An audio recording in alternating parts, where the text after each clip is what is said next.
29 now, and I've had a lot of horrific experiences, but nothing sits in my brain the way one night does. It was my first real babysitting job that wasn't just watching a cousin for an hour while I was. This was a family friend, a night where your parents know their parents, and everyone assumes it's basically safe by default. They're cool with me telling the story online. So their names are Mark and Diane, and their son Charlie was 5. They lived in a nice house in a quiet, normal neighborhood. Part of why it messed with me. It didn't feel like the kind of house where anything bad could happen. It felt like a normal place, like where I grew up. It was a Friday night in early fall. My parents dropped me off around 6:30, and Mark and Diane were already dressed up. Mark shook my hand like I was applying for a job at his office, and Diane kept calling me a lifesaver. Mark and Diane went over the basics, like when we eat, what we eat, when his lights out, and keeping his door cracked open. If he has to use the bathroom, we'll walk him there, because he sometimes gets scared in the hallway. Mark also pointed out the lock. It was a front door lock they never used if they came in through the garage. The back door, though, was the one I'd use if I needed to step out onto the deck. He mentioned I'd have to lock both the locks, and he pointed to the deadbolts up top and the regular doorbell lock underneath. I didn't like I understood. I thought it was obvious. I thought a lock was a lock. It left around 7. As soon as their car pulled away, Charlie asked if we could play board games and hide and seek. Hide and seek, I tried to talk him out of it because the house was bigger than I expected, and I didn't want him hiding somewhere stupid and getting hurt. We compromised by playing a simple card matching game at the coffee table. The video It's one of those kids games where you basically just run around collecting stuff, and the character can't really die. 45, I heated up the food Diana had left. It was mac and cheese and chicken nuggets, basically babysitter cheat code. Charlie ate in front of the TV, which his parents probably didn't normally let him do. But I wasn't trying to push him. After dinner, we brought his TV and went to his room. His room was on the second floor. And I was in the hallway that ran past the couple. Charlie's room was at the end, and it had a small closet with sliding doors. Inside, from what I could tell earlier when he grabbed a toy, there was mostly little kid clothes and some storage bins on the top shelf. His room had a hamper in the corner by his dresser, one of those tall ones with a lid. There was a nightlight on his dresser that glowed soft yellow. I tucked him in and read him a short book. As I was walking out, he asked if I'd stay in the hallway for a minute. I stood outside his door, listened to him rustle around for maybe 30 seconds. His voice went quiet. Figured he was settled. His door cracked like they said. Diane showed me the gap back in the house. Charlie was asleep. He was down the hallway from Charlie's room, closer to the stairs. This TV, like a spare room TV, and a bed with a comforter that looked like it was never used. I turned the TV on and flipped through the channels until I found some random show. Laying on top of the bed, he was off. The job was basically done, but that lasted maybe 40 minutes. I stopped watching the TV, heard soft footsteps in the hall. Looked up. Charlie was standing in the doorway of the guest room. He was rubbing his eyes and holding his stuffed animal. His face didn't look sleepy, though. He looked scared. I asked what was wrong. He didn't first, just whispered, "Chris." I motioned him over. He walked in slowly, like he didn't want to turn his back to the hallway. He said he heard something in his closet. I tried to assure him it was likely a house settling noise. That houses creak a lot. He shook his head fast, saying no, it was more like a scratch. I still knew it had to just be typical toddler imagination. I told him there were no monsters in his closet and asked if he wanted me to check. He nodded, and I walked him back to his room. I turned his light on fully and looked at the closet. The sliding doors were closed. I split one open and peeked inside. Admittedly, I took just a quick peek because I knew no one was in there. I just saw a bunch of clothes. I even pushed some clothes aside like I was actually searching. I slid the door closed and saw relief on his face. I tucked him back in and went back to the guest room. But 15 minutes later, I heard footsteps again. This time, Charlie came in quicker, and he was more upset. He said, "Chris, the closet door moved." I sat up and tried not to show annoyance, even though I felt it for a second. I tried to stay patient. I said, "Okay, let's go check." We walked back down the hallway to his room. I stopped in the doorway. The closet door was fully open. The sliding panels was pushed all the way to the side. I stared at it for a second, and I remember my stomach doing this little run. Not because I thought something was in there right away, but because it didn't match what I remembered. I knew I closed it. I looked at Charlie and asked why he opened that in a tone that would imply I'm not happy. Or he did. It didn't come across like he was lying. I walked over and slid the closet door shut. But the thing is, the way it closed, it didn't feel like it could have drifted open on its own. Charlie a look meant to imply that I knew he was playing around with the door, maybe trying to scare me. I tucked it back in and told him he was fine and to go to sleep. I went back to the guest bedroom. I caught myself listening for sounds behind me. Someone was walking in the hallway. I told myself to stop being stupid. I was 15 in a family friend's house on a safe street. About 10 minutes later, instead of footsteps, I heard Charlie call out. It wasn't a scream, but rather a shaky, raised voice, like he was trying not to yell, but needed me. Over the room. I walked out. When I got closer, I could hear him crying softly. I stepped into his room and saw him sitting in bed with tears on his face. I immediately looked at the closet. The door was closed. That should have been reassuring, but it wasn't. I said, "Hey, buddy, what happened?" He didn't answer right away. He just lifted his arm and pointed toward the corner of the room. I followed where he was pointing, and for a second, my brain didn't process what I was seeing. There was a hamper in that corner, and behind it, pressed into the narrow space between the hamper and the wall, was a person crouched down, themselves as small as possible. The first thing I saw was a shoulder, and the shoes, his partially hidden face, but I could see his eyes looking straight at me. The whole thing lasted maybe 2 seconds before my body reacted. I didn't scream. I simply decided it was time to move.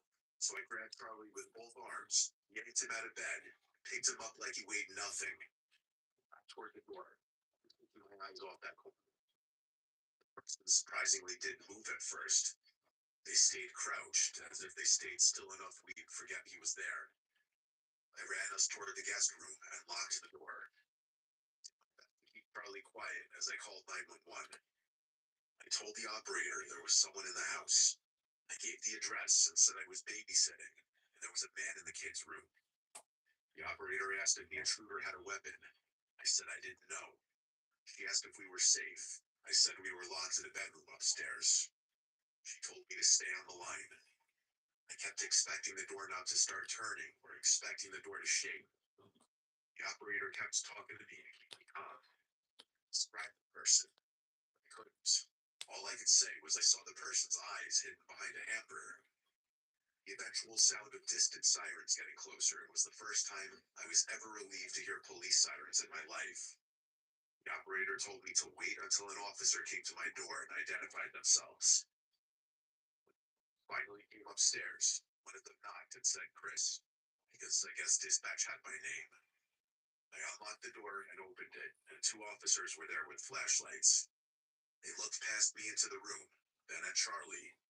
They had already done a sweep downstairs and didn't see anyone.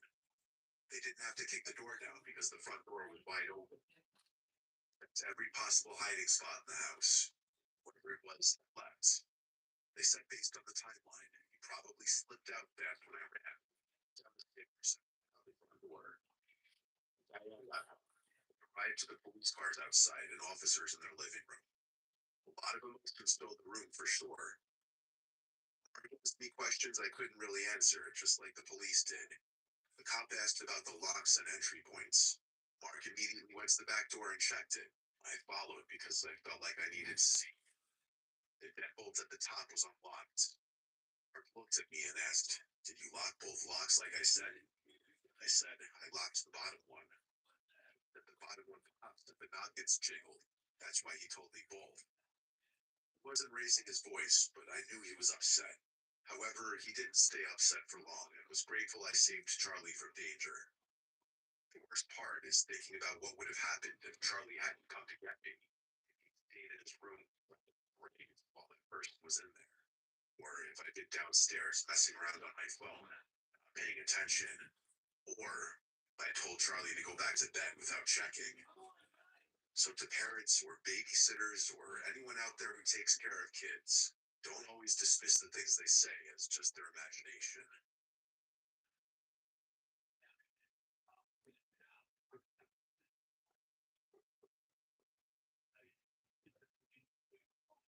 The time I babysat AJ was the only time I was ever asked to stay overnight at someone else's house.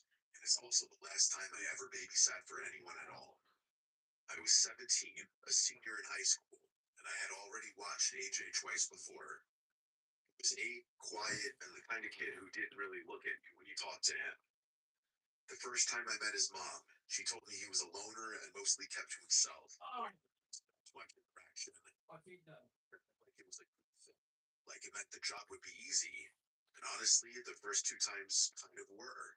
I barely had to do anything besides heat up food and remind him when it was time to get ready for bed. He'd just sit in his room playing video games like Grand Theft Auto for hours. The third time was different because his mom asked if I could spend the night. She said she had to be out of town for work and wouldn't be back until late the next morning. She sounded stressed on the phone, like she didn't have any options. Yes. I figured it would be the same as before, just longer and more money. To the house that afternoon. She walked through the instrument on the counter when he was already upstairs. I was pretty freezer, some breakfast cereal, sleep in the other room in the hallway. She asked me like 3 times before she even left. She did. I called up the stairs to let AJ know I was there, even though he already knew. He just yelled back a short yeah without coming down. Yeah, then my mom's I could hear the video games through the ceiling, the sounds of gunshots and cars crashing in his game. At one point, I went to check on him and found him sitting on the floor of his room, controller in hand, eyes locked on the screen. He didn't look away when I asked if he was okay. He just nodded while staring at the TV. I went downstairs and tried to watch something in the living room, but it felt weird being in someone else's house overnight. So, I think that I called AJ down. When he came down, he didn't say hi or anything. He just grabbed 2 slices, looks at me with this expression I still can't fully describe, like I'd done something to annoy him just by existing, and then went back upstairs without a word. He was acting unfriendlier than usual this time. I stood there in the kitchen holding my own plate, feeling awkward and kind of unwelcome in how I was supposed to be in charge of for the night. I figured he was just a weird kid and didn't take it personally. After I cleaned up, I went upstairs to get ready for bed. The guest room was basic and small. I left the door half open because I didn't like the idea of being fully closed in. I was sitting on the bed talking to my friend Bree when I got this strange feeling like I was being watched. I looked up and saw AJ's head slowly move back out of view from the crack in the doorway. He had just been standing there looking in. I laughed a little because it startled me more than anything, and I called out to him, asking what he was doing. He didn't answer. I heard soft footsteps go down the hallway toward his room. I remember thinking it was funny, like he was just being a nosy kid, and I didn't think much of it after that. At 11, I put my phone down and turned off the lamp. I rolled onto my side and closed my eyes, trying to fall asleep. Where I felt like I wasn't alone in the room. I opened my eyes and saw a dark shape at the foot of the bed. It took a few seconds for me to process that it was someone standing there. I let out a scream before I could stop myself and scrambled for the lamp. I turned it on. I saw AJ standing at the end of the bed, completely still. The look on his face is still hard to describe. He looked annoyed, yet also scared or regretful of what he was about to do. His were behind his back. I sat up and asked him what he was doing in there. He didn't answer. I told him to show me what he had behind his back. He shook his head no, still not breaking eye contact. That scared me more than if he yelled or cried. I got out of bed and moved toward him, telling him he needed to go back to his room. He grabbed his arm and turned him slightly, and that's when I saw the handle of a large kitchen knife in his hand. That's when I screamed again and covered my mouth with my hand without even meaning to. I yelled at him to get out of the room, to go, to leave. My whole body. He didn't argue. He just ran out into the hallway, still holding the knife. I rushed to the door, slammed it shut, and locked it. I fumbled with my phone, trying to call his mom because my hands were actually shaking. Sir, I could barely get the words out. I told her AJ came into my room with a knife while I was sleeping. There was a long silence on the other end. Then her voice changed completely. It sounded horrified, like she had been expecting something bad. She kept apologizing over and over, saying she was so sorry and that she believed me. I told her I couldn't stay there. I didn't care about the money or anything else. I just needed someone else to come watch him. She didn't argue at all. She said she would call her ex-husband and have him come right away. I stayed locked in that room for almost an hour, scared shitless. Eventually, there was a knock at the front door. It was called JC. I cracked the guest room door and saw a man I recognized from a photo in the house.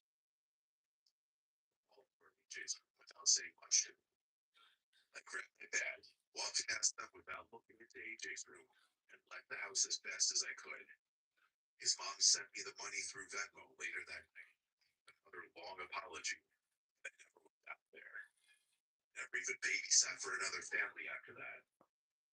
I feel like I was actually close to becoming a news article online about a babysitter getting murdered by a child.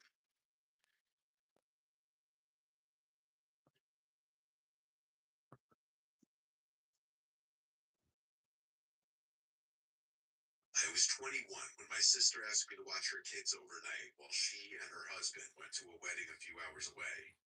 I'd babysat my niece Emma and my nephew Lucas plenty of times before, so it wasn't a big deal. Emma was 6, quiet and sensitive, and Luke was 9, more talkative but still easy. They live in a normal suburban house in a quiet neighborhood not far from our childhood home. My sister walked me through the usual routine before they left, since this time I'd be staying overnight. Leftover Chinese food for dinner, and no scary shows and bed by 9. She reminded me Emma sometimes got nervous at night and might call for me once or twice. After they left, the kids and I ate in the living room and watched a movie. It felt like a completely normal night. I took them upstairs. Their bedrooms were across the hall from each other, with a bathroom in between. I tucked Emma in first. She asked if I'd leave her door open a little and keep the hallway light on. Lucas just rolled over and told me goodnight like he was already half asleep. I went downstairs and turned on the TV, keeping the volume low so they wouldn't hear. Around like 9:30 to 10, I heard footsteps upstairs. I figured Emma needed something. I started up the stairs, but before I got halfway, I saw her walking along the balcony toward the top step. She was standing there in her pajamas looking down at me. I asked what was wrong. She said I already came in her room and told her to go back to sleep, but she hadn't been able to.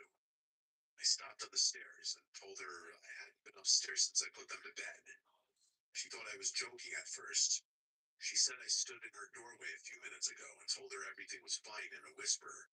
I told her maybe she was dreaming it and walked her back to her room. I checked her closet and under the bed, even though I knew nothing would be there. She finally settled back in, but she kept watching me as I left, like she wasn't convinced. I went back downstairs, feeling slightly uneasy, but still telling myself kids mix dreams with reality all the time. About 20 minutes later, Lucas came down, rubbing his eyes. He asked why I came into his room. I felt a chill go through me. I told him I didn't. He said I stood by his dresser and looked at him, then walked out without saying anything. I tried to keep my voice calm and told him he must have been half asleep, but now this was weird, because both of them said pretty similar things. Instead of going back to bed, he stayed next to me on the couch now. That was when I started to really listen to the house. Every small sound felt louder. I turned the TV off, and the silence literally made my ears ring. Lucas noticed me doing this, and I think it started to scare him when I told him to shush for a second. I heard something upstairs. It was light footsteps running, and then I saw her running across the balcony upstairs, then racing down the stairs, screaming Uncle Dan a bunch of times. When she got to the living room, I asked her what's wrong. She started crying, saying there's someone upstairs. I think this was around the time my heart really started racing. They weren't playing a little kid prank on me. She was crying genuine tears. I asked her why she thought there's someone upstairs, and she responded saying someone came in her room again and said goodnight, but it didn't sound like me. I think by now I was internally freaking the fuck out, but I told him to keep calm. I didn't want Emma to cause Lucas to start crying now too. I told him to wait down here. I'll go check upstairs and be right back. And that's exactly what I planned to do. But I wasn't going up there without a weapon at this point. I went to the kitchen, secretly grabbed a knife, and placed it in front of me as I walked back into the living room and then up the stairs. The kids were still on the couch. I made it to the upstairs balcony that overlooks the living room. I did a little march as I walked across it to try to make them laugh, but it didn't work. As I passed the balcony and into the upstairs foyer that led to the kids' bedrooms, I can't iterate enough just how much I wasn't expecting would happen next. I heard something in Emma's room. I peered inside and thought I saw something or someone. I quietly said hello so the kids wouldn't hear, but I wasn't expecting someone to respond. In a very weird, high pitched voice, yet still sounding like a grown man, someone said, "Aren't they just so special?" The voice sounded like it belonged to someone with mental issues, maybe not fully there. I then realized what I was seeing in the bedroom was a really tall person standing next to Emma's bed now. I guess like 6'4". They looked to be like 6 inches taller than me. My heart was in my throat. I turned and ran down the stairs and grabbed the kids. I told them, "Put your shoes on now, we're leaving." And Emma started to cry even more. I saw why. Peering around the wall of the balcony upstairs was this grotesque looking man doing peekaboo with his hands toward the kids. I said, "Forget the shoes," ran the kids outside with me in their socks. We ran to a house a couple doors down where I saw lights on inside, and I rang the bell 5 times. The lady who answered knew Lucas and Emma. I introduced myself and quickly explained the situation. She let us in immediately into safety. I got on the phone with 911 and stood on the front porch of this couple's house watching my sister's house. As I saw that man casually strolling out of her house, walking down the walkway into the darkness of the street in the opposite way. The 911 operator told me not to engage him in any way and that officers would be there soon. But boy, do I regret listening to that operator. I should have followed that fucking creep down the street. I should have been a man and beaten him to a pulp. Realistically, I didn't know if he was armed or not, and based on his voice, I choose to believe it was some mentally handicapped person who simply walked right into the house. I stayed on the stoop watching the man until he disappeared down an intersecting street, and I told the operator which street it was. She kept making it seem like the cops would be heading down that direction, but it took so long for them to arrive that by then, that man was gone, possibly into one of the houses in the vicinity for all anyone would know. I wasn't happy with the response time, and I let the police know that. I went into my sister's house with them to investigate, and nothing seemed out of the sorts, nor was anyone else inside. Of course, given circumstances, I drove the kids home to my parents' house with me that night to sleep there. We were going to sleep in that house that night regardless. And of course, there was some blame put on me that the one night I was watching them, someone breaks into the house. However, I firmly believe that man was in there before I even got there. I did not go needlessly unlocking doors or anything like that. However, my sister and my brother-in-law have been nuts with the security cameras. They have at least six all over the house inside and out. Honestly, who could blame them after this?